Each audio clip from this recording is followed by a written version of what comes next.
Welcome everyone to chapter 20. Mikhaila is leading with some delightful set of questions. To start, we will have a discussion about how did you feel about the chapter itself? When you were reading the whole chapter and the content, what was that like for you? Who wants to start? Mikhaila. This chapter, I loved this chapter. It filled me with so much excitement and just the imagery. Like I really felt myself in this chapter and able to see the things that Aphraar was seeing. And it just filled me with so much excitement, this chapter. Wow. Yeah, it was a really inspiring chapter. It's really like the images just, I feel that they're pulling me forwards and developing my desire to have what he has in this chapter. And the questions were very much inspired by spirits. So and they were really helping me to choose the phrases that were going to be the most relevant to us and to phrase the questions to create the emotional response. Yeah. Beautiful. Yeah. Thank you. Virginia? I agree with Mikhaila. It was a very inspiring chapter. And I found through the gate of heaven, I've had a difficult time connecting emotionally to what I'm reading. But with this chapter, I just want so badly to reach this stage. But it also, I feel like my faith increases as well because I know it's so possible. It's possible. Yeah. Thank you. Others? My experience wasn't that positive, but emotional. So anybody else? Just trying to balance out the happy twos here. It's like, it's okay if it wasn't for you. Alicia? Oh, you mute. I did read this just literally a few hours ago. And I also felt inspired, but it was bringing up so many waves of emotion. It took me a long time to read it because I was like, I couldn't read because it's like too many emotions coming up. But they didn't feel like sad emotions. I just felt very connected to what I was reading.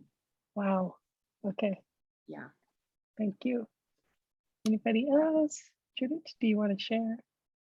Oh, Michael, go ahead.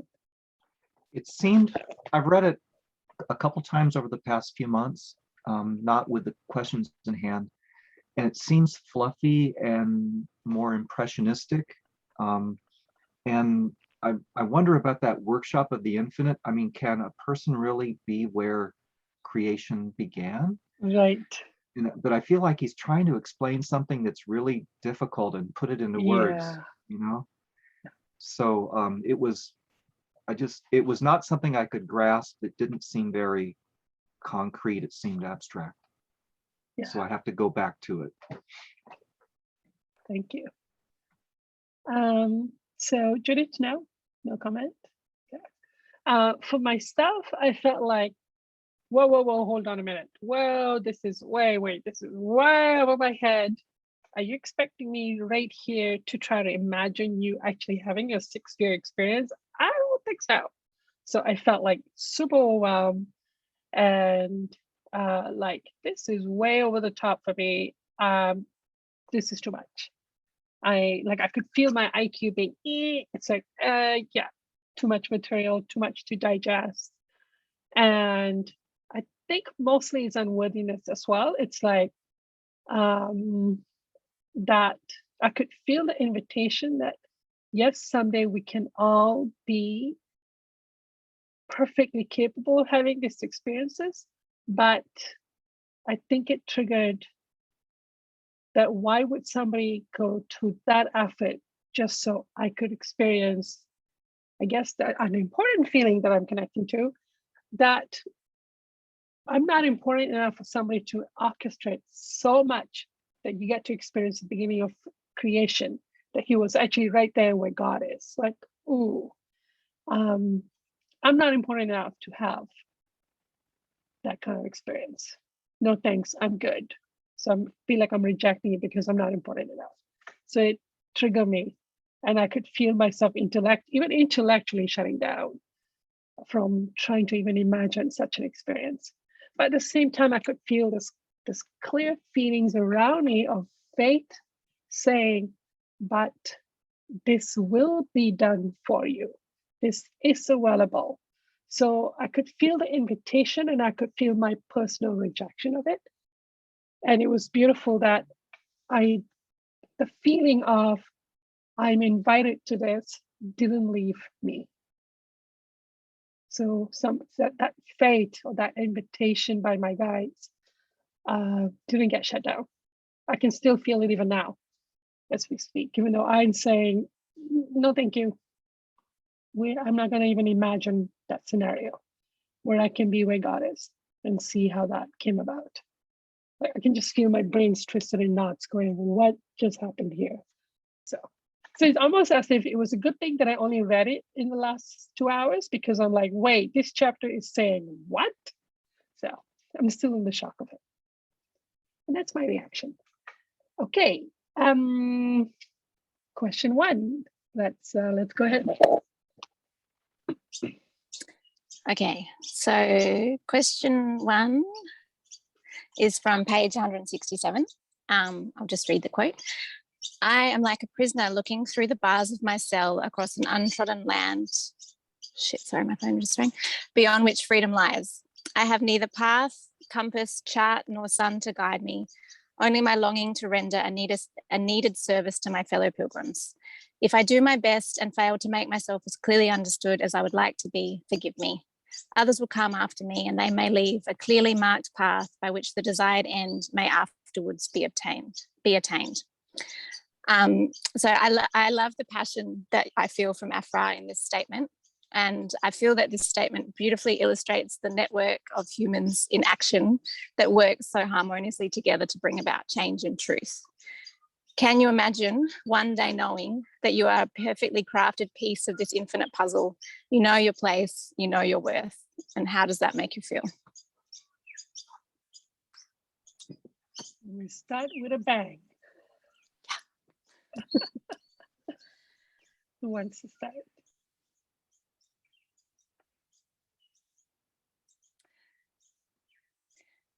How about I start?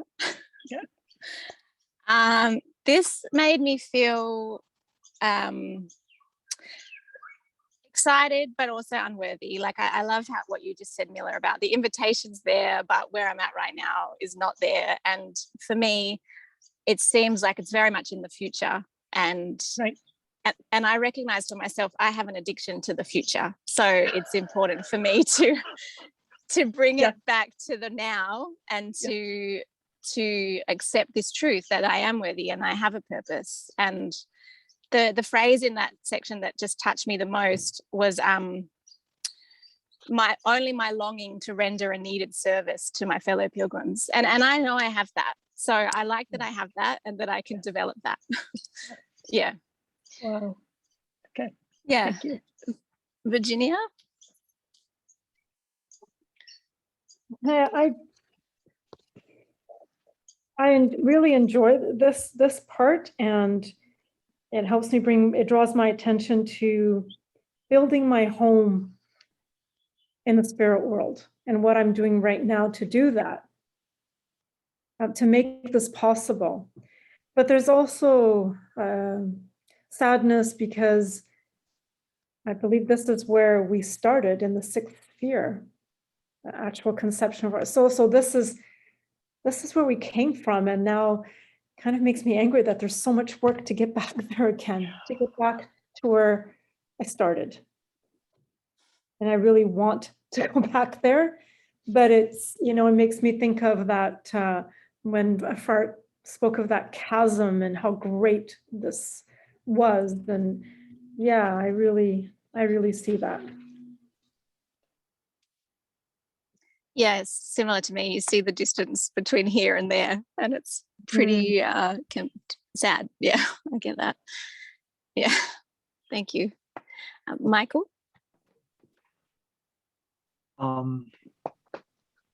Occasionally I think that I wish we had an instruction book, or I hear people say, I wish life had an instruction book. And then I read something like this and I go, all got the instruction book inside of us. So this is, I have nothing, just my longing. And that's just, so I can't say I don't have an instruction book anymore. And I thought I had things figured out. I have a good picture that I can describe to people. And then this chapter comes along and I go, holy cow, I don't know squat, Yeah. So it's challenging me to have grander, bigger feelings than I had previously imagined, to admit the possibility. Okay. Wow, that's cool. Judith? Yeah, I like how this thing that you picked, the quote, it's like Aphraar isn't perfect, but he, like Michael said, he has a desire. And this whole book started with, the Mist series. The whole series is like Aphraar really didn't know anything. And if it wasn't for the people coming forward and telling him what would have happened, he would have wandered aimlessly. But it's like we're all interwoven and we all help each other out. And it makes me wonder if that's an intricate part of who we are, the desire to help each other.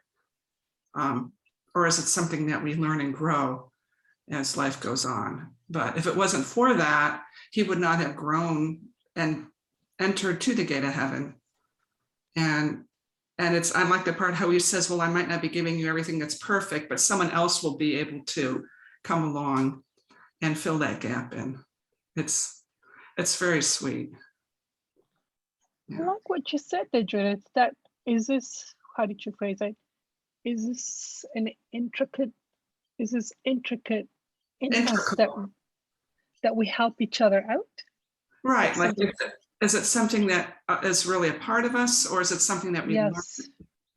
Yes, but there's something about what you saw was how we helped each other out. Like Aphraar had people helping him out.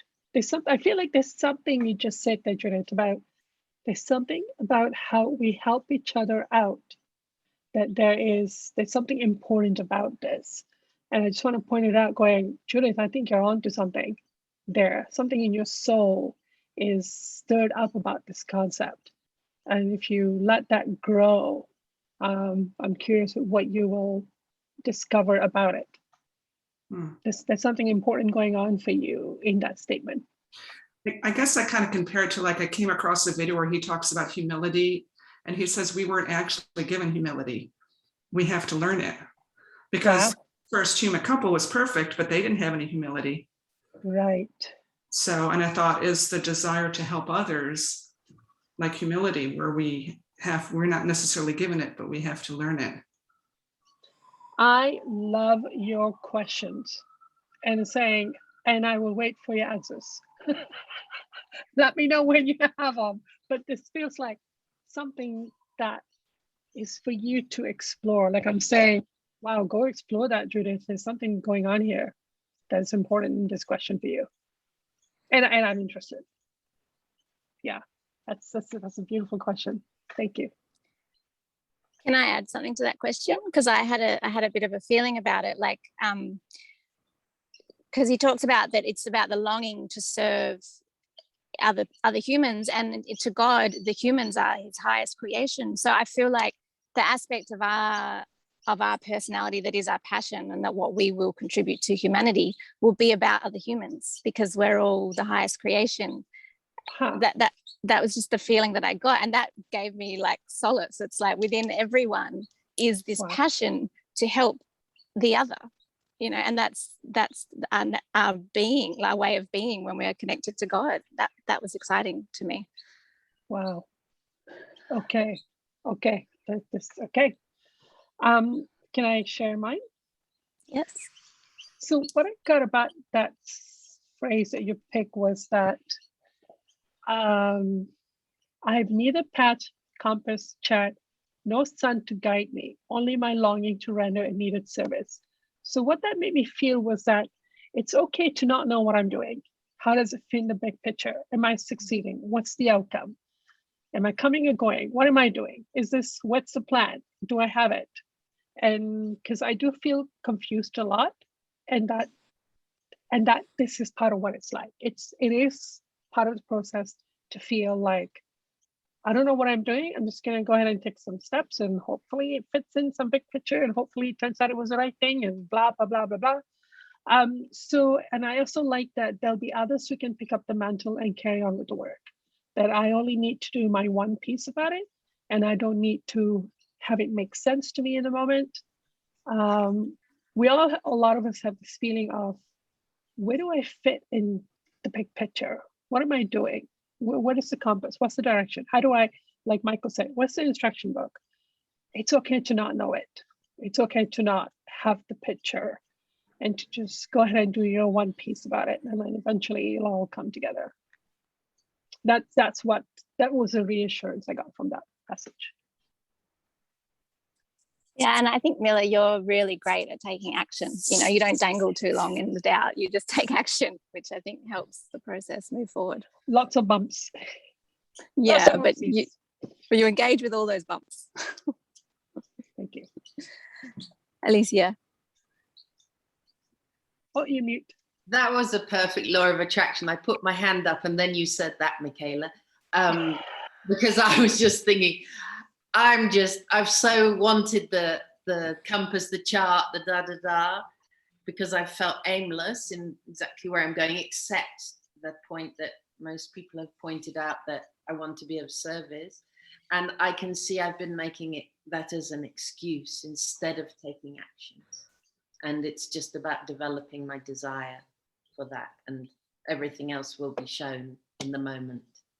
Well, but what I think is that we think that if you're feeling aimless, something is wrong and you're supposed to fix that first.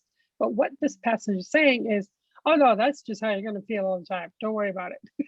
Get to sixth sphere and you look back and it all comes together. Okay, good to know.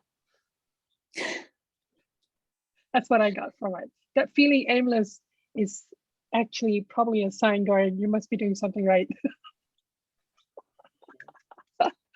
To be comfortable with that feeling. It's not going to go away. You can't fix it.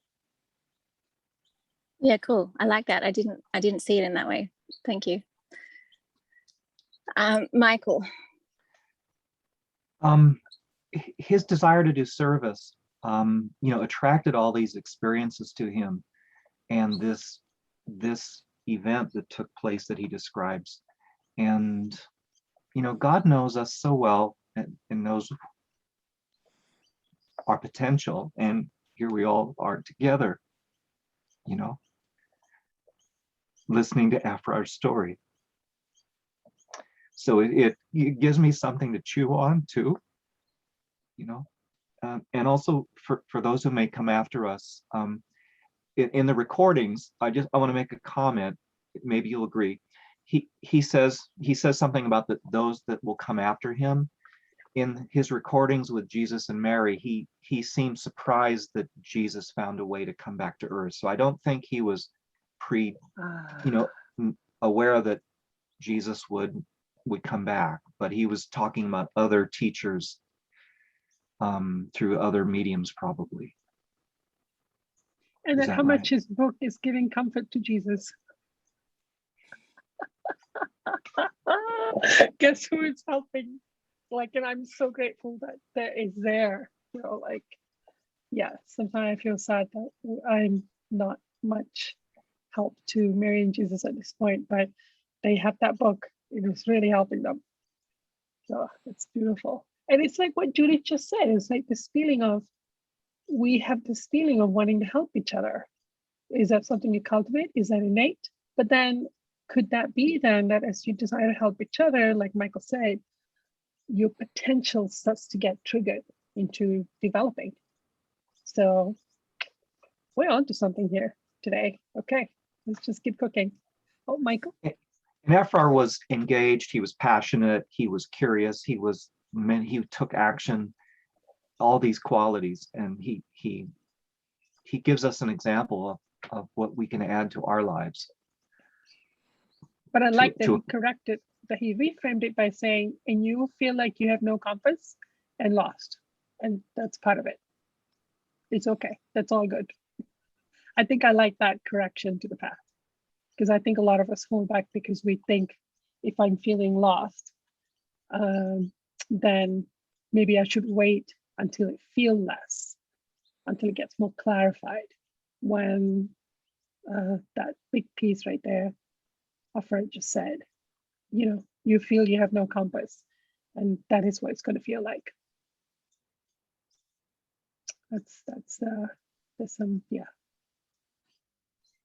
Do you think with that though, that it's kind of the contrast between intellect and emotion?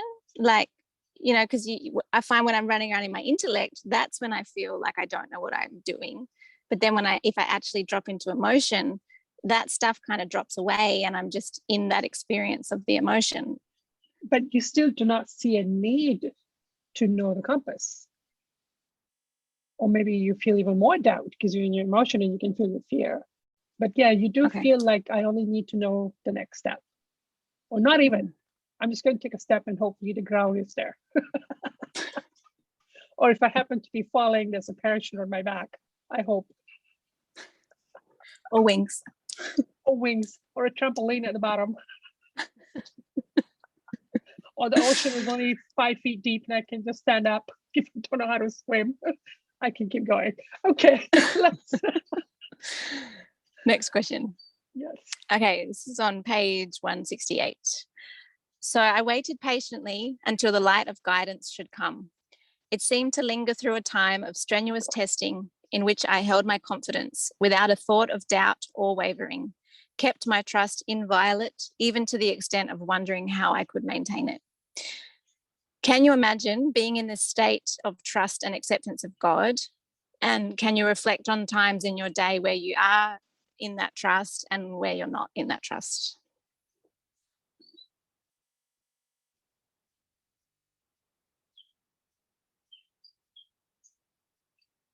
Alicia. Well, just briefly, I can feel that I can be in that place with God and trust. It's like someone asked me today, like, do you have medical insurance? I said, I have God.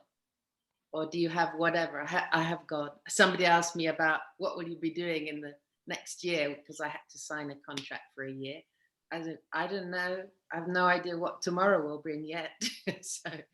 So I feel like I can, but it's often in fleeting moments. And then, as you said, Mikhaila, my intellect comes in and then I go into da, da, da, da. And so, yes, I can reflect on there are times when I feel like that, but there are majority of the times I'm not like that, for sure. Mm-hmm. Yeah, I feel a little bit similar. Like I do believe in God, and I do believe that, like Miller said, the invitation is there, but it is fleeting and it's in different circumstances of my life. Like this question, I was sitting with it because I didn't really know the answer to the question. So I was just observing myself throughout the day. And I noticed that when it comes to nature and the messages that nature's giving me, I trust those. But when it comes to other humans, I don't trust those. And when it comes to my soulmate, I don't trust that God has got that sorted. I feel like I have to pull that one and push that one and make that one happen. So I just noticed for me that there's more doubt around human interaction in regards to whether God is going to be a part of that or not. Because I guess I think other humans are dangerous and unpredictable, and I don't necessarily believe that God is going to change that for me. Yeah. Anyone else want to share? Mila. Oh, Judith. Judith. Yeah, this question was interesting too. And I thought, oh, I'm never in that place, but I am sometimes. And I think it all boils down to faith. If I have a faith that, and sometimes I feel it, I feel happier and I feel things can change. If I start to go into self-judgment and I start to beat myself up, then I feel nothing's going to change.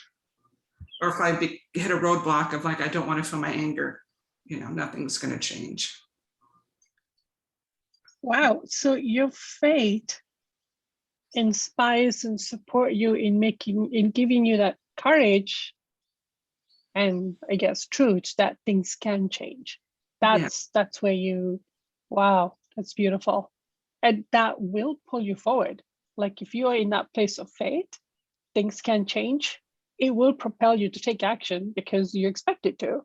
That's the thing about what is it? What's the word? Corrupt faith versus faith, true faith. That you will take action based on what your faith is. Yeah, I guess we do get, like, I get stuck where I don't see a result. Like I'll think, oh, I start to feel faith and then nothing changes. But then I have to have faith that, well, it's not changing because your soul isn't changing. And there's other things you're not dealing with. That's why it's not changing. Or that sometimes it's static and you just chipped away. Keep chipping away. You haven't hit the bottom layer. Yeah. It's just, that's my current experiment, is to just keep bulldozing into that area emotionally until something happens. And most times right now, I'm noticing that at some point the emotion literally get drained out, and then I find the hurt self. And it's like, oh, there it is. There's the end to just owning the emotion until it just gets, something happens. That's my experiment. But then sometimes maybe you are doing the wrong thing. So my faith is that the faith that's growing right now is just an emotion. And all I need to do is feel the emotion. If I need to be doing something more, God will tell me. God will show me. That is the faith I am beginning to grow now. That whatever it is, it's just an emotion. And because I only have courage to just feel the emotion in a moment. And then there's this feeling of what else must be supposed to do about it. If I think about it, then I'll stop because that's too much. Just feeling it is enough. So I tell myself, you're just going to feel the emotion. Nothing more is needed. But maybe there is needed. More is needed. But God will come through and show me. That's where it's growing. The place where I don't have faith, I don't have faith that what I'm doing is enough, and that what I'm doing is the most important work necessary that is pertinent. Am I just picking some small issues when there's something really big I should be looking at instead? Am I missing something? That's why I don't have faith. I don't have faith that it's enough and that it's pertinent. Yeah. Yeah, I can understand that. With what Judith said about how her first response to the question was, well, I don't have that kind of faith, or I don't have that trust. I felt that was what was inspired in the question, was to recognize that you do, and to start to be more honest. Like one thing I started doing more and more often in regards to my kids is, oh, I'm loving my kids right now, and letting myself be present to that moment and see that I'm doing good, because it's really easy to notice the things that you're doing not right and then to judge yourself. So it's great that you would notice, Judith, that there were times that you did have that trust. Okay. Next question. Cool. So page 169. The veils of mystery will be removed, the enigmas solved, life's rough places will be made plain, its details explained. The doors of opportunity are now thrown wide open, and you're invited to enter, behold, and see. And in seeing, so great will be the light that will be at your disposal, that you will understand, comprehend, and know. I could go on, but so what this question inspires in me, or this phrase, is that we will know. And so what feelings do these phrases inspire in you? I just kind of started, so I might as well finish. I love this quote, the fact that we will know. Like, one of the things that I struggle the most with as a 6 in the Enneagram is doubt. And, you know, like even when I have these experiences of receiving knowledge, you know, as soon as I step out of that emotional experience and then am tested somewhere around that, the doubt just creeps in, and I'm realizing I'm addicted to doubt. I guess it keeps me from taking action based on the things that I do know. But it felt very exciting to me, like this idea that we will understand it all. That really excites me. Anyone else? Yeah. Alicia.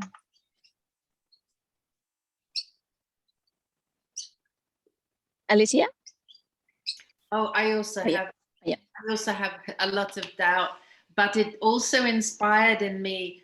I felt like a little child reading this. I was like, oh, Halloween sweets, or which color shall I have? Which candy shall I choose? It's a treasure trove. I felt like, wow, there's so much to learn. There's so much to see. And where shall I start? So it sort of inspired a wonder and awe and curiosity to look through everything. But at the same time, on the other hand, I can feel I may do that, but then I go, oh, but am I good enough?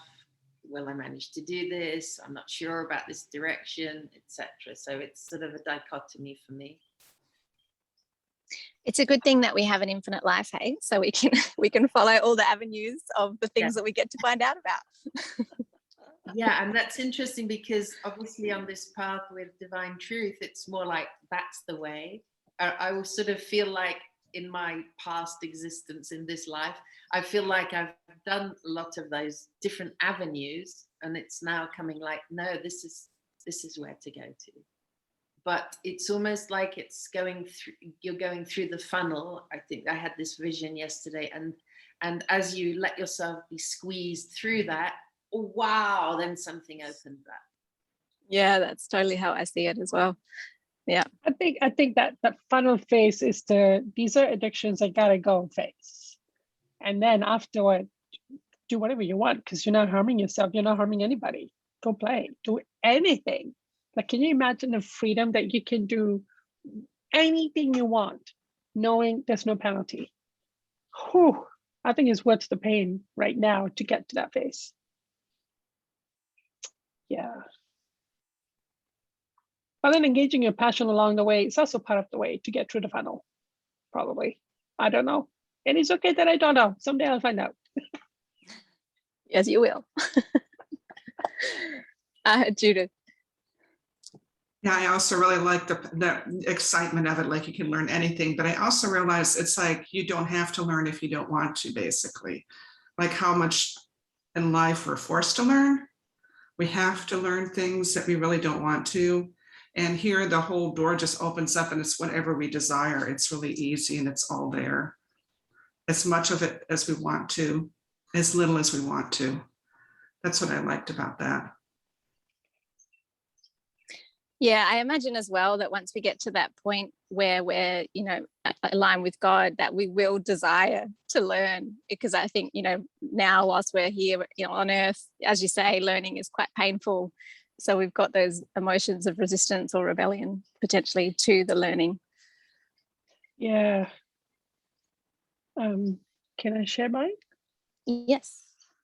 So for me, when I went through my first phase of recovering my relationship with God, which also coincided with trauma work, I had a lot of anger about why did this happen to me? And eventually what I came to after years of processing anger was this feeling of someday I will know what happened and why. And I know I'm going to be okay with the answers. Someday that will happen. So I started to respond to that rebellious side going, someday I will know. And for now, I'm okay with that, to just keep going because I don't have the capacity to understand the answer. I need to be developed in that way. But that I do trust that when I do get the answers, I'll be at home, I'll be at peace with it. I'll be okay with it. So yeah, I think that that statement does help us to kind of respond to that rebellious teenagers inside of us. Someday you will be, and it's lately this message has been repeating again, like someday it will be made well. God will make it okay, or I can't remember the exact phrase, but something like it will be made right. That's what it is. It will be, everything will be made right. So that does give some kind of a reassurance and calming to all of us, especially when we look at the damage we have done. And then we're like, how am I going to live with myself with this? But the people we harmed are God's children, and God will make it right for them. Yeah. Thank you, God. Yes.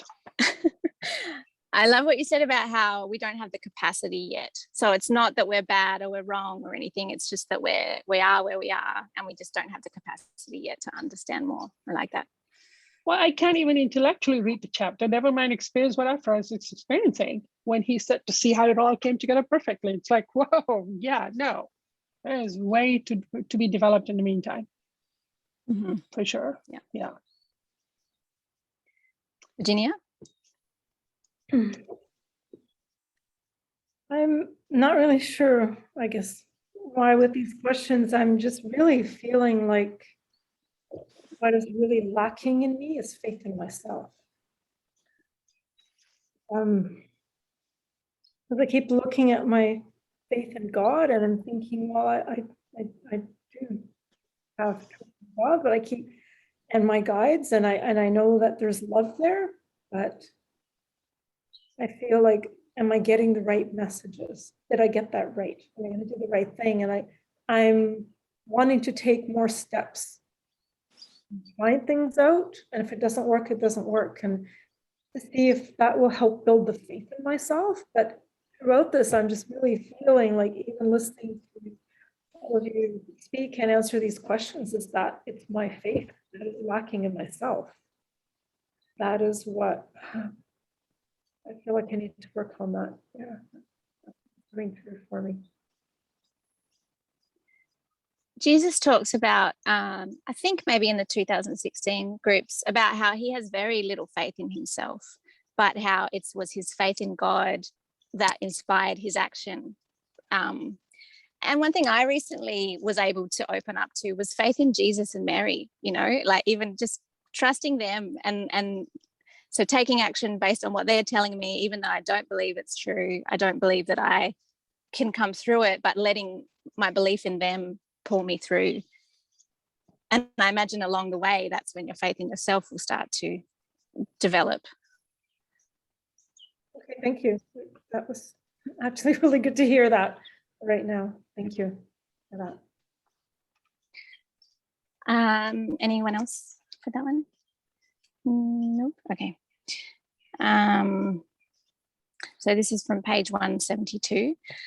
In all this, you little suspected that every detail of the program had been designed, ordered, and was being carried out with carefully guarded precision in order to secure a definite purpose. Faculties and capacities were being awakened within you that had been so long hidden in the secret vaults of your dark ignorance, but were now to answer to the call of the voice that would even awake the dead in its command to come forth. Step by step, first Omra, then Rael, led you down this path of preparation from the court of the voices, watching with keen and never wandering scrutiny each trivial change in your condition until your struggle and soul swung into the balance of consummation and your birth could be announced in the first heaven. This chapter deeply inspires in me a sense of wonder and amazement at something that Michael pointed out last week, and that is the fact that it's all happening outside of ourselves and is being done to us, and that we are children in the hands of our parent, lovingly tended to in all ways, at all times, called to come forth. Do you have a sense of this in regards to God? And what beliefs do you have that may block this truth from entering you?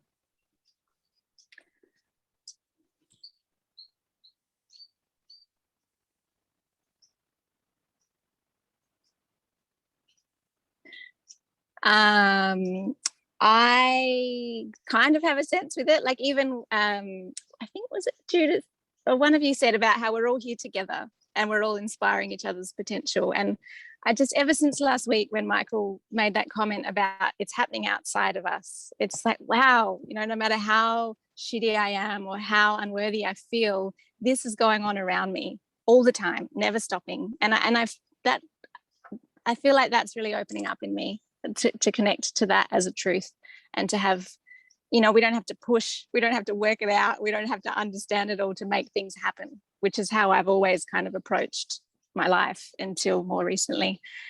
So I like that. So to inspire we're in a bit of a funk here. So, and it's always because of our feeling of low worth, but let's take inspiration for what Judith said. If you were to help somebody else in this group to accept the truth of that statement, what would you say to them? Imagine that you are Aphraar someday, long time from now, that you are that person that has just bumped into Aphraar that's just gone across the mist.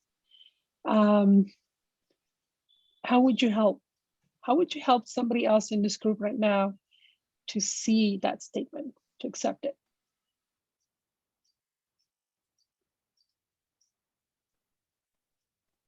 Would you, Judith, tell Virginia, no, that is not true for you, give it up? Yes, I would actually, I would say. Oops. How would you inspire her right now about that? I guess I could tell her I empathize and I know what she feels like. Okay. And in a sense to validate, because I do it. I feel sad when I hear that. And I know and I'd want to say, no, it's whatever I could do. But I guess what I would do is try to say, feel for God and feel your guides or feel your emotions on that. Well, there you go. Okay, there you go. I don't know what I would say. Maybe I would be in addiction or, No, but you just said it. You just did it. You just helped her. You just did it. See what came true for you there. That you said to talk to your guides, talk to God's feelings about this. Yeah. Wow. So this is where it's like when we get stuck, we're kind of going, yeah, but would I want my friend to be not accepting this phrase? Why is it that I feel like, but I want this for them. I want this happiness and success for them. So in the act of helping somebody else, something in us also opens up to be helped. Because if she's worth that and you're willing to fight and argue and negotiate with her like, Virginia, you gotta get to the 6th sphere, come on. Then why aren't you what's the same? Right, so this is where I think the gift of helping somebody else starts to open you up.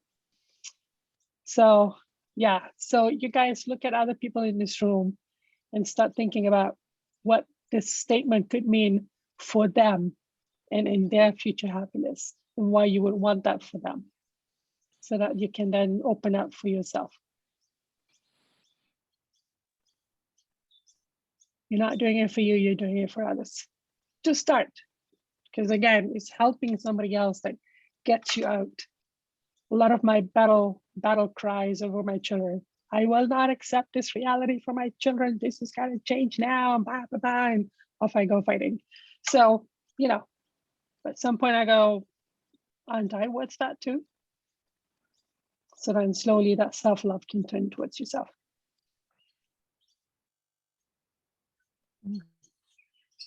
Alicia? Well, I put my hand up before Mila shared all of that, but what I was going to comment on was remembering from years ago, Jesus saying to me that it's amazing how your guides are constantly watching and helping you. They'll even use your addictions to guide you.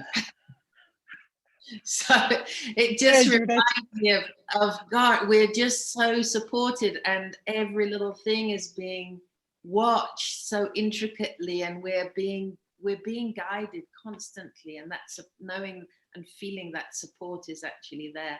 Even if we choose to go down that other path for a while, eventually we'll veer back again. So Judith, even if you're in your addictions when you're helping somebody, it will still be.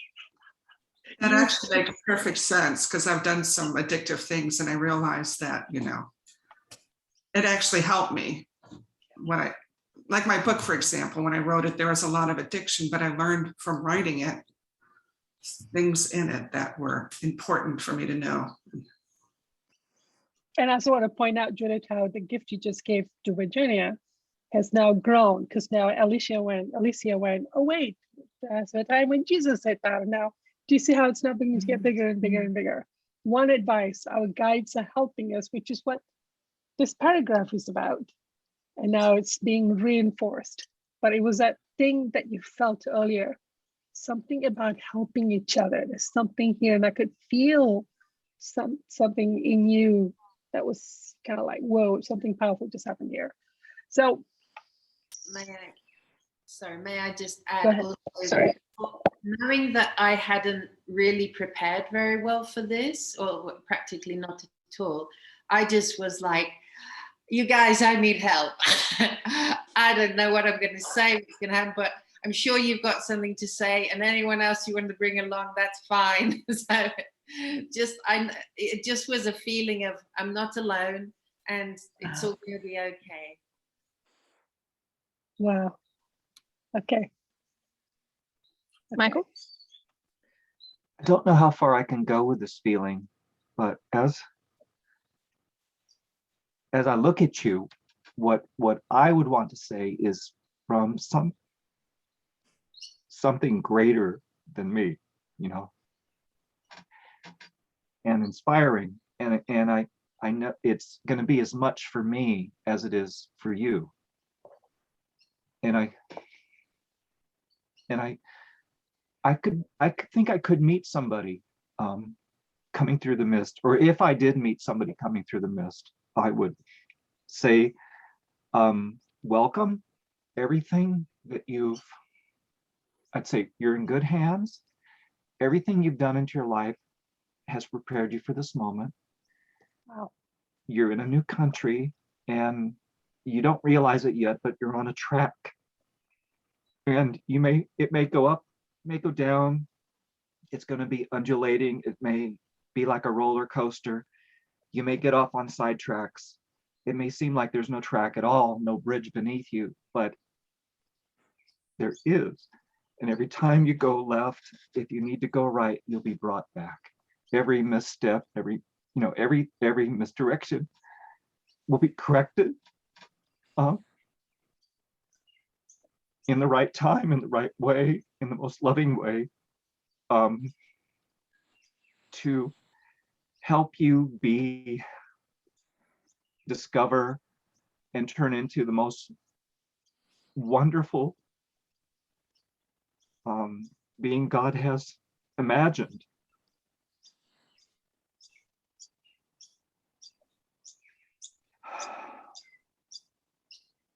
And it'll be overwhelming,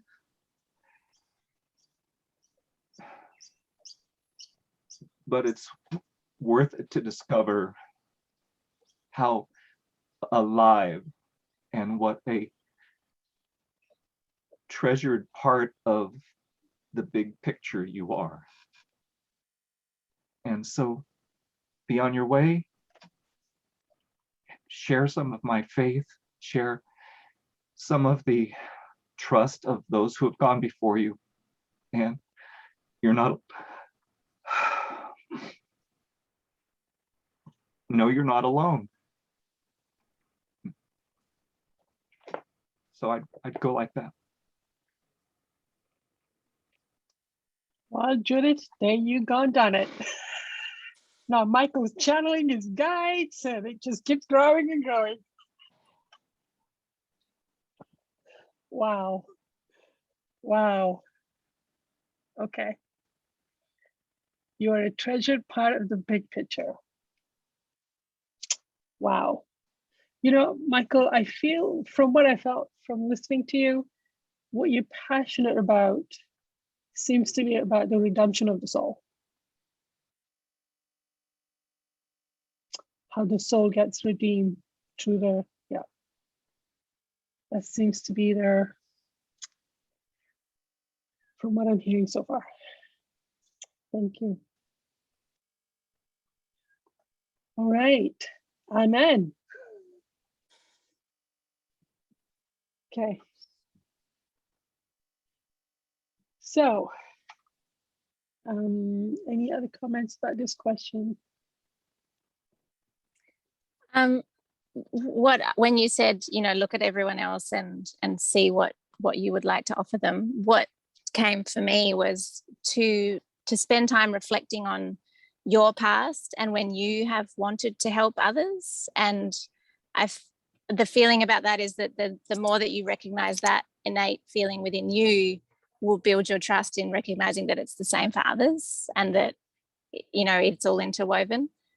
But yeah, I just know for me, looking at the goodness in me helps me to open to the goodness in others. Yes, right. To help restore the trust that people are good just as you are. Yeah. Yeah. Wow. Yeah. Okay. Shall we move on? Oh no, it's beautiful. Yeah, that is beautiful. Yeah, go ahead, Mikhaila. What would you say? What do you have a response to that for what you would say to the group? And then she puts me on the spot. Oh my God. Okay, fine. How, if I wanted to help somebody in the group right now, what would I say to them?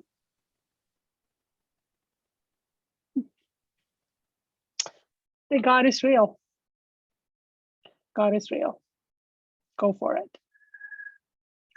God is real. So speak to God, engage God, wrestle with God, throw rocks at it. That's what it takes. But God is real. Yeah. Yep. And I recently connected to my hurt child that, because there are many parts to me that's mad at God. But I never deny her existence, which is interesting. And I wrote like a 5-page treatise, if you want to call it, from that hurt child who said, God, can we start again? Would you be my friend? And it just went on, pages after pages. Would you be my friend? Whatever's happened, can we start again? Would you be my friend? That's it. At this point, I'm willing to have a friendship with God and to start repairing the relationship. So it was beautiful. It was beautiful to give voice to that young girl around 12 or 13 who had all these questions for God, but mostly was about, can we be friends?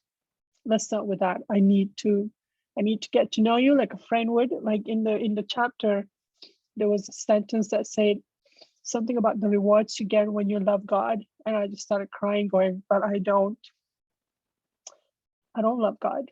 But friendship, let's start with that. Because with friendship, we get to know each other.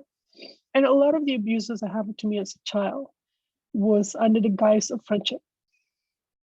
So, my abusers were my friend who then manipulated the friendship into severe violence. And so it's very, very damaged. But for a hurt child to come up and say, I'm willing to start a friendship with God, that's a huge step of crossing a big gulf in myself to ask, will God be my friend? So what I would say to the group, to anyone, is that God is real. That's it. However that will help anybody else. But then be real about it, because that's your parent. So who else are you going to go to if you're feeling upset about anything and how life has been? There's no formality between me and my parent. It's raw and real. I'm going to say it like it is. Because that's what you do when you trust your friend. Somebody is your friend, you got to be real with that friend. I think that's a real relationship. All right, so moving on. Next question. Okay. Page 174. You stood in the store realm in which the fibers from which creation was woven were gathered, and in the fiber lay the germ of the process and the consummation of life and being. Limitations vanished, boundaries faded away, failures were not known, impossibilities could not exist. Do you believe in this? And how would your life change if you did?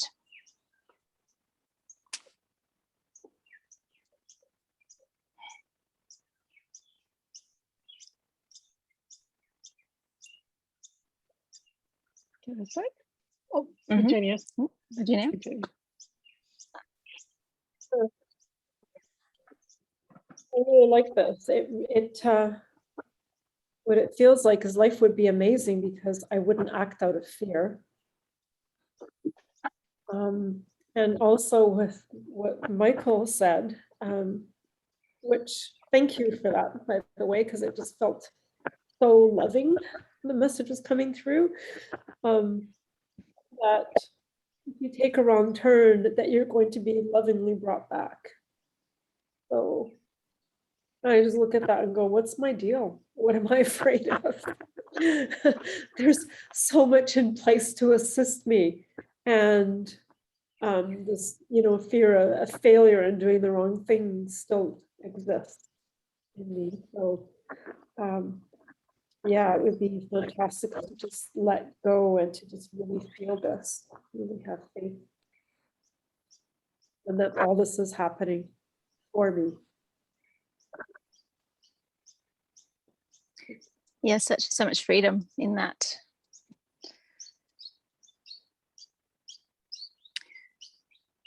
Alicia, go ahead.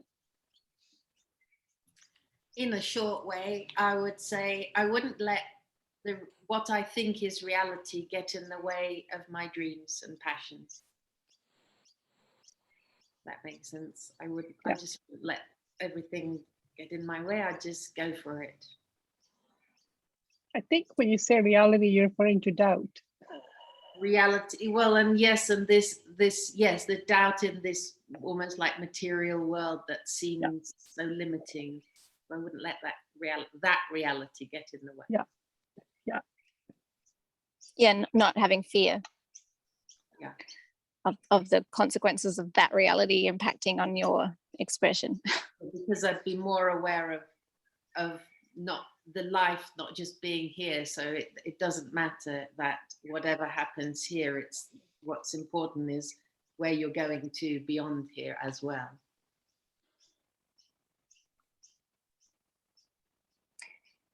Yeah, I really resonate with that, and I love that. I think that's like the supreme faith, isn't it? Like not being limited by what's around us, and where so many people resist this truth, so we're always butting up against it and responding to whether they like us or not, and so to get into a place where that doesn't matter anymore, whoa, I look forward to that.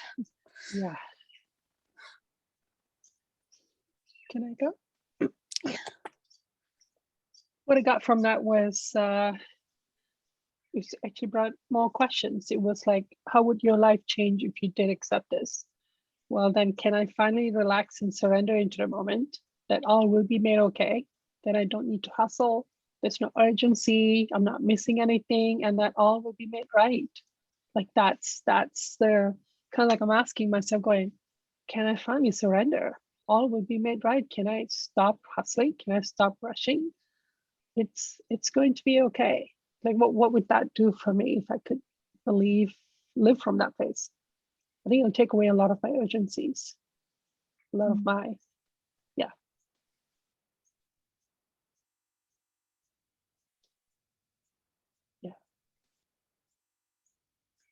Be present to the moment, not worry too much about all the other bits. Yeah. Somebody's got the master plan. Mm-hmm. A great catchphrase that's been coming into my head a lot lately, it was triggered by my soulmate breaking up with me, but that nothing is actually broken. Nothing is broken. Wow. And so that this phrase inspires that as well. Like nothing is broken and everything around you is working together to move you forwards, but nothing is broken. Once you went through the grief of something being broken, now the truth has entered you, right? Like there's room for that. Yeah, and that understanding of how all the influences around me are working towards engaging with this experience that's not broken, it just needs to move forwards. Wow. Wow, it's what happens when you cry, let stuff out. It's amazing what those emotions do. Oh, and then you're like, yeah, that was an error, but it has to be experienced to release. And then you're going, yep, that was an error. Okay, truth has entered me now. Yep. Cool. Are we done? Is there anyone else? How are we doing? to What's say going anything on about that one? here? Are we kind of feeling overwhelmed with some faith and truth, and or are we feeling a bit discouraged? What's going on here?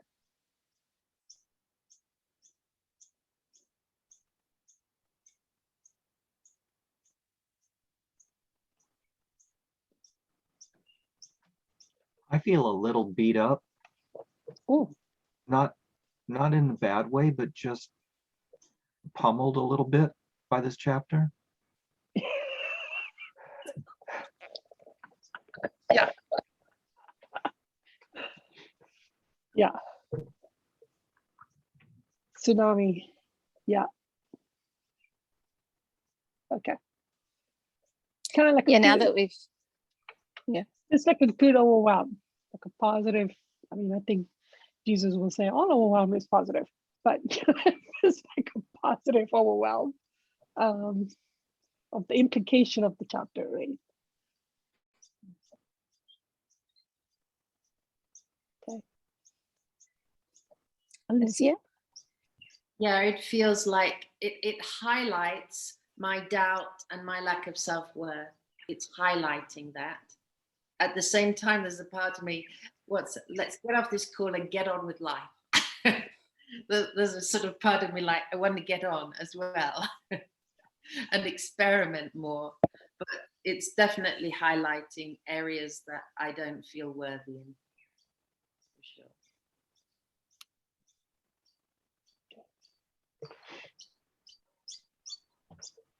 Judith? Yeah, I agree. I feel like it's actually a really beautiful chapter, but I don't feel very worthy, and I feel like quite fatigued, and I'm not quite understanding why. But anyway, I thought the chapter is beautiful, but yeah, I don't know what's it going to take for me to get there, you know.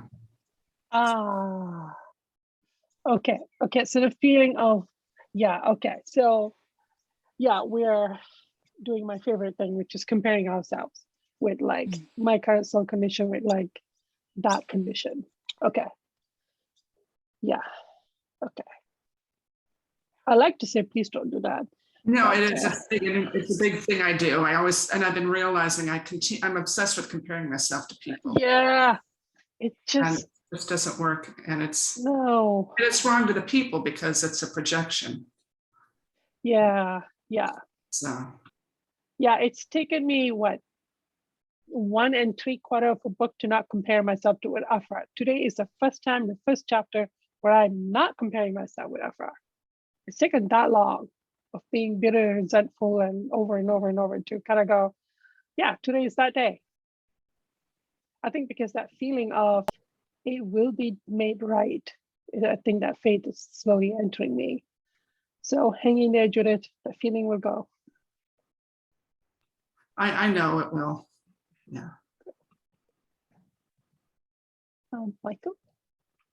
I like that we have a few minutes to discuss how we feel about this. That was well, we're cool. literally speechless right now. So it's like, well, just as well talk about what is going on.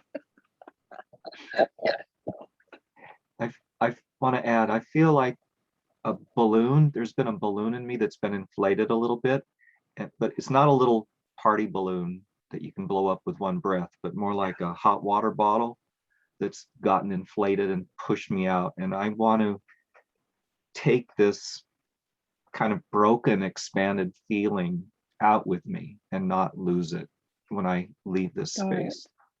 So it's almost like this is kind of a sacred moment. You're feeling something that's sacred and you want to go reflect on it, right? Like Aphraar does it a lot. He would just go off into a quiet place and just go into a communion. Yeah, okay. I feel a little changed, and I don't want to slip back. Lose that, yeah, absolutely. Virginia? I feel like this chapter and just our discussion has highlighted some truths for me, emotions that I need to really look at. And actually, I didn't even see like my anger about this chasm, so to speak. and the work, all the work that I have to do to get back to where I started. And that a lot of it was put in me from childhood. And I realized that I have some anger about that. I didn't even realize that that was there. And just realizing that I could certainly, it's worth continuing to want to grow my relationship with God and with my guides. And that's, it gives me some hope though as well. Like there's a little bit of me saying, this is doable. You're going to get through it. And some of what I've heard today really helps me to have faith in that. So thank you all for that. We're helping each other out. Yeah. Yeah. This is a cool book group. Yeah. Okay. Michael. Me again. I just read Mikhaila's last question, but how would your life change if you did? And I read it as, how would I change my life to do? So so I think the challenge for me is to give myself the time and the space to answer the call. Wow. I'm kind of trapped in the little world that I've made for myself. But, you know, divine truth, Jesus, these materials, they keep calling. And Oh. you know, if I could just give myself this time and space to answer, that'd be nice. Ooh. Goosebumps. Goosebumps. Okay. Okay. I found that after like discussing, like really juicing out this chapter, it's the distance between where I'm at and where I want to be. But and in the past that would make me feel shit, and I'd just be like, well, whatever, it's never going to happen. But what I'm starting to learn now is that it's about my will, and that it's really just up to me as to whether I choose to get there. If there's nothing else, I can't blame anyone else. It's about me. And I feel like that's something Miller and I channeled yesterday, and it was all about my will. And I'm just starting to grasp that this is up to me. There's no more excuses anymore.